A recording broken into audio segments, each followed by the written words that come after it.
Miss Rumphius. The lupine lady lives in a small house.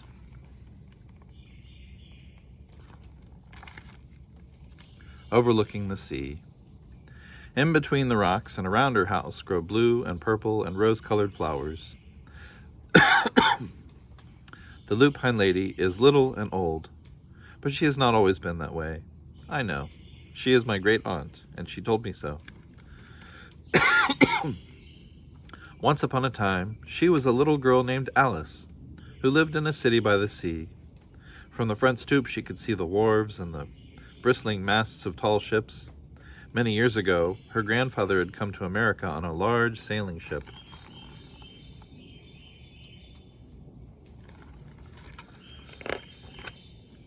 Now he worked in the shop at the bottom of the house, making figureheads for the prows of ships and carving Indians out of wood to put in front of cigar stores. For Alice's grandfather was an artist.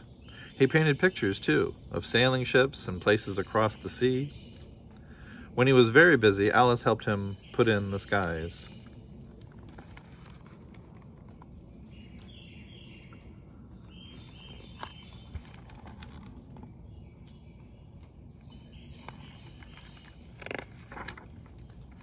In the evening, Alice sat on her grandfather's knee and listened to his stories of faraway places. When he had finished, Alice would say, "When I grow up, I too will go to faraway places, and when I grow old, I too will live beside the sea." "That is all very well, little Alice," said her grandfather, "but there is a third thing you must do." "What is that?" asked Alice. "You must do something to make the world more beautiful," said her grandfather. "All right," said Alice, but she did not know what that could be. In the meantime, Alice got up and washed her face and ate porridge for breakfast. She went to school and came home and did her homework, and pretty soon she was grown up.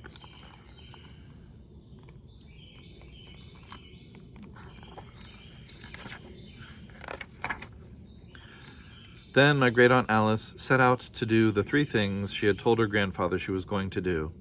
She left home and went to live in another city far away from the sea and the salt air. She worked in a library, dusting books and keeping them from getting mixed up, and helping people find the ones they wanted. Some of the books told her about faraway places. People called her Miss Rumphius now.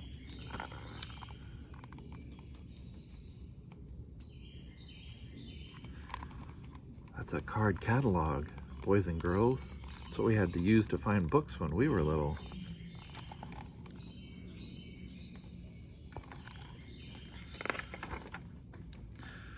Sometimes she went to the conservatory in the middle of the park.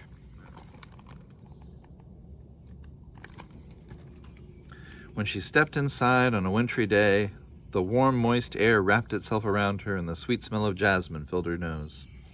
"This is almost like a tropical isle," said Miss Rumphius, but not quite.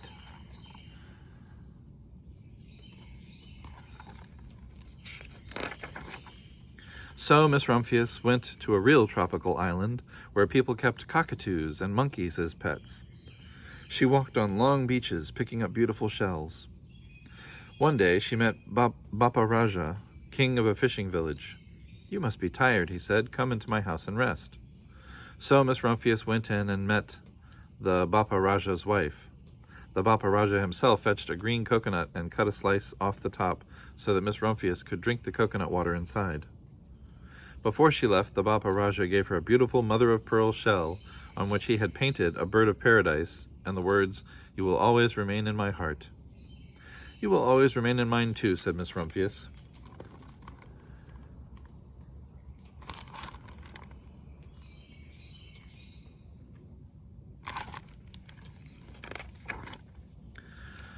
My great-aunt Miss Alice Rumphius climbed tall mountains where snow never melted.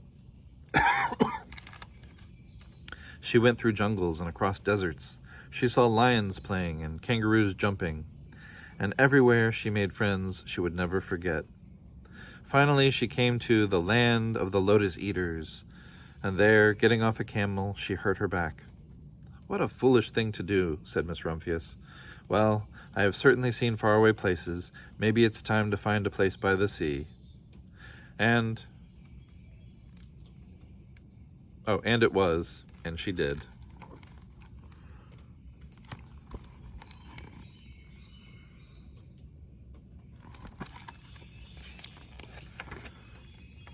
From the porch of her new house, Miss Rumphius watched the sun come up.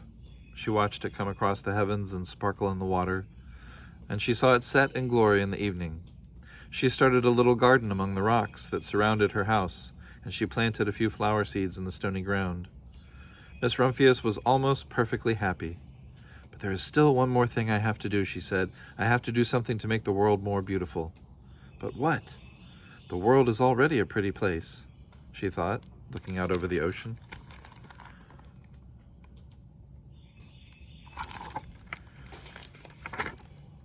The next spring, Miss Rumphius was not very well. Her back was bothering her again, and she had to stay in bed most of the time. The flowers she had planted the summer before had come up and bloomed in spite of the stony ground. She could see them from her bedroom window, blue and purple and rose-colored.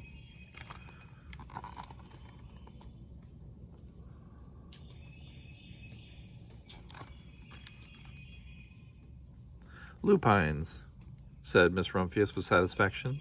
"I've always loved lupines the best. I wish I could plant more seeds this summer so that I could have more flowers next year," but she was not able to.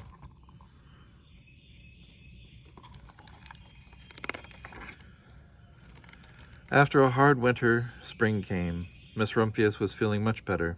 Now she could take walks again. One afternoon she started to go up and over the hill where she had not been in a long time. "I don't believe my eyes," she cried when she got to the top. For there on the other side of the hill was a large patch of blue and purple and rose-colored lupines. "It was the wind," she said as she knelt in delight. "It was the wind that brought these seeds from my garden here, and the birds must have helped." Then Miss Rumphius had a wonderful idea.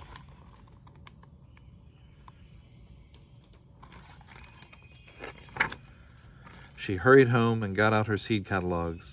She sent off to the very best seed house for 5 bushels of lupine seed.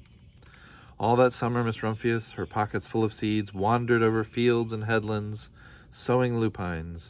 She scattered seeds along the highways and down the country lane. She flung handfuls of them around the schoolhouse and the back of the church. She tossed them into hollows and along stone walls. Her back didn't hurt her any more at all. Now some people called her that crazy old lady.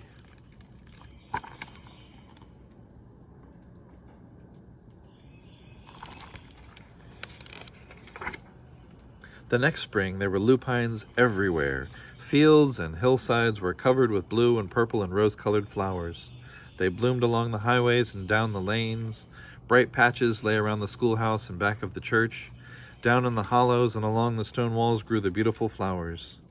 Miss Rumphius had done the third, the most difficult thing of all.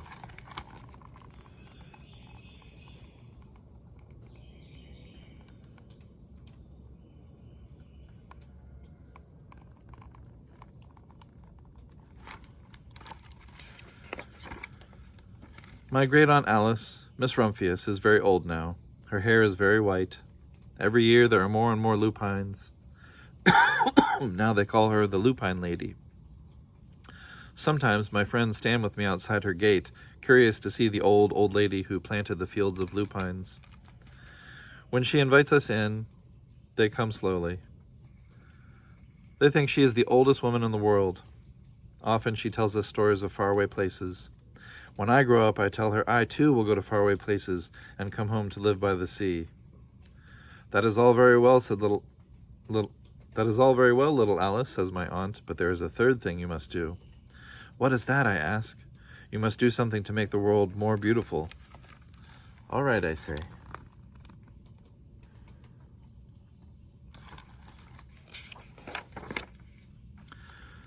But I do not know yet what that can be.